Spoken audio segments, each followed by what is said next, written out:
સંધાન all Gujarat integrated classroom સેટેલાઇટના માધ્યમથી જોડતી કડી એટલે સંધાન. Good morning. I am Dr. Dipali Mehra, serving as an assistant professor in M.B. Patel College of Education, Sardar Patel University, Vidyanagar. The topic of today's presentation is Hermann Hesse's novel Siddhartha. The presentation is mainly divided into three parts. The first part deals with the life sketch of Hermann Hesse. The second part deals with the plot summary of the novel Siddhartha. And the third part deals with the character analysis of Siddhartha. Let us begin with the life sketch of Hermann Hesse. Sit, please. Hermann Hesse was a German-Swiss poet, novelist and a painter. He was born in the Black Forest in the town of Kalw in Germany. He was born to a Christian missionary family. He completed his schooling in the year 1893 and then he spent his days with books rather than friends. On October 17th, 1895, Hesse began working in the bookshop Heckenhor in Tübingen. Now, here you can see two pictures of Hesse's native place. The first picture depicts the house in which Hermann Hesse was born. The second picture is the picture of Gaienhofen, where his statue is placed even today. Now, talking about Hesse's qualities as a painter, the first picture is painted by Hermann Hesse himself when he was staying at Montagnola. This is the lakeside view of his house. He was sitting by the window and this is the scenery which he could saw from his window. The second picture depicts the influence of Buddhism on Hesse. It is believed that Hesse visited southern part of India and there he got inspired by Buddhism. Now let us take a view about Hermann Hesse's literary life. He is very well known for his three major works. The first one is Stephen Wolf. The second novel is The Glass-Bead Game and the third novel is Siddhartha. Stephen Wolf is the novel where the character believes that half of his personality is like a wolf and half of his personality is like a man. The novel Stephen Wolf depicts the inner psyche of an individual. The second major work is The Glass-Bead Game, wherein Hesse described the psychological dimensions of an individual's life. And the third major novel is Siddhartha, once again wherein he described the philosophical, sociological and psychological dimensions of an individual's life. Now, talking about the awards received by Hermann Hesse for his literary contribution is given in this slide. He has received many awards from various agencies for his renowned literary contribution. Now let us take a view about others' remarks about Hermann Hesse's literary contribution. Friedman commented that he is a writer of man's interior. New York Times described him as a complex, subtle and elusive writer. Walker Michaels again commented that he is the garden dwarf among the Nobel Prize winners. Here are some more comments from New York Times. It described him as no other German writer has spoken out about life as passionately as Hesse. An existential intensity and a depth of understanding that are rare in contemporary fiction. So, this is what is about his life sketch and about his literary contribution. Now, I would like to invite Alka madam for talking about plot summary of Siddhartha and other details. Very good morning. I am Dr. Alka Makwan, working at MB Patel College of Education, Vallabh Vidyanagar. Here I am with you to talk about Hermann Hesse's famous novel Siddhartha. This novel was written in 1922, and if you want to go into the detail of the novel, first we should take an overview of the novel that this novel depicts the interior journey of the main character whose name was Siddhartha. As the name suggests, the principal character of this novel, Siddhartha, tries to achieve the meaning of his life. That is why Siddh and Earth, combining Siddhartha, is the main character of this novel. You would think that, is there any connection of this novel with Gautam Buddha? Is the story about Gautam Buddha? No, this is not a story about Gautam Buddha, but this novel was influenced by Hesse's principles of, or Hesse's belief in Bauddha Darshan, which is called Indian Darshan. This novel depicts the inner journey of the traditional Brahmin family. I would like to emphasize here inner journey. Normally, when we try to achieve something which is worldly, which is of outside world, suppose I would like to go for fame and name, suppose I would like to earn money, then it is my outer journey. But if I want to earn internal satisfaction, it is my inner journey. And this novel depicts the inner journey of a traditional Brahmin boy. This boy starts his journey from discontent. He was feeling a kind of discontent in religious rituals, and then he plunges into different experiences, and at the end he gets freedom from all the bondages. So this is the outline of the novel Siddhartha. He starts his search for truth, self-understanding and nirvana. Nirvana is salvation. Ultimately, he lives in harmony with the self and the given reality. Now let us see the novel in detail. When the novel starts, we see Siddhartha as a Brahmin boy. He was about 16 years of age. He was growing under the teaching of his father and his elders.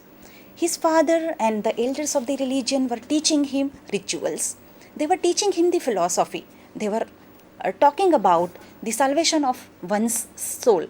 But as a Brahmin boy, he was not a staunch believer in whatever was given to him. He was having many questions because he was a very intelligent and gifted man. He was having many questions, so he kept on asking many questions to his father as well as to the religious elders. He was not satisfied with the answers. So one day he decided to leave his father's house because he wanted to get the answer of the final question. What is the ultimate truth of life? What is God? How can I achieve salvation? These were his main questions, and that is why he left his father's house and he joins another group as Samana. Here one thing that is more important is he left his father. He disobeyed his father, but it was not a revolt. So it was a disobedience without revolt. He behaved in such a way that his father had to give him the permission to leave the house. So disobedience without revolt is the principal feature of this novel. As a Brahmin boy, when he leaves his father's house, then he decides to work with Samanas. Samanas are sadhus, those who live life in self-denial. They observe fast, they control breath, they act meditation, they live life in such a way that they are cut off from the real world. He also started living with the Samanas. He was wandering in the jungle. He wanted to attain that question. What is the ultimate truth of life? Where is God? How can I achieve salvation? But he lived with those Samanas for 3 years, and even then he couldn't get the answer of his question. So still there was a discontent in his heart. He was feeling discontent. But during these 3 years, he developed 3 major qualities in himself. He said, I can think, I can fast, and I can wait.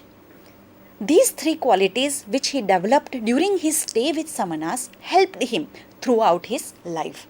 he was dissatisfied with the Samanas. Even Samanas thought that if this boy lives with them, then one day he would also achieve some supernatural powers. So Samanas also didn't like that Siddhartha was with them. So Samanas let him go, and now Siddhartha is out of the Samanas group. 3 years he left, 3 years he stayed with the Samanas, and now he starts a new journey. See, when he left his father's house, he ended up with the past. He joined Samanas, a new beginning he undertook. Again he leaves Samanas, and now again he starts a new life. After leaving Samanas, he meets the holy man Buddha, Gautam Buddha. He heard that Gautam Buddha was in a nearby village. So, with his friend Govinda, he visited Buddha, and he entered into a kind of dialogue with Buddha. He asked his own questions to Buddha, but even the answers given by Buddha couldn't satisfy him. And at that time he took a very big decision. He said to Buddha that just as you have found your way to nirvana alone, I must do the same. If I want to attain nirvana, I will do it. I will not follow you.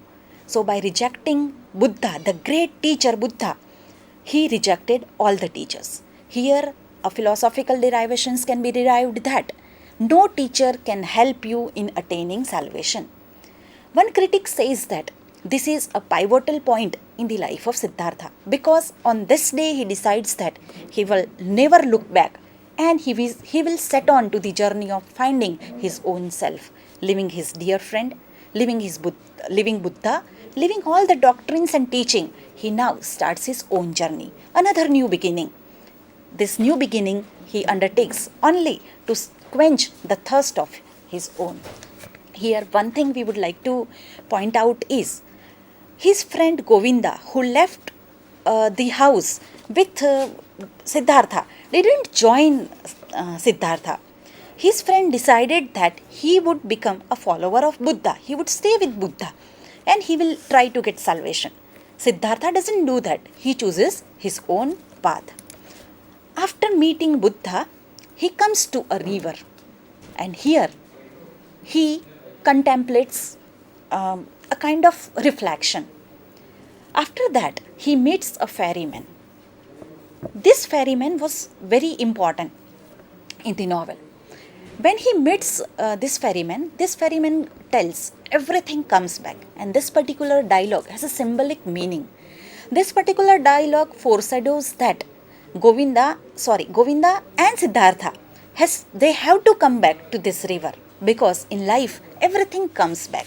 A kind of detour that is going to happen in Siddhartha's life is being foreshadowed by ferryman's words. Everything comes back. He is near the river and he is about to cross the river. By this time, Govinda and Siddhartha have completed 30 years of their life. So they live 30 years of their life at one side of the river. This was the life full of questions, full of discontent. Now he is crossing the river. It means he is starting a new type of life. And when he crosses the river, he enters into a life of sensuous pleasure.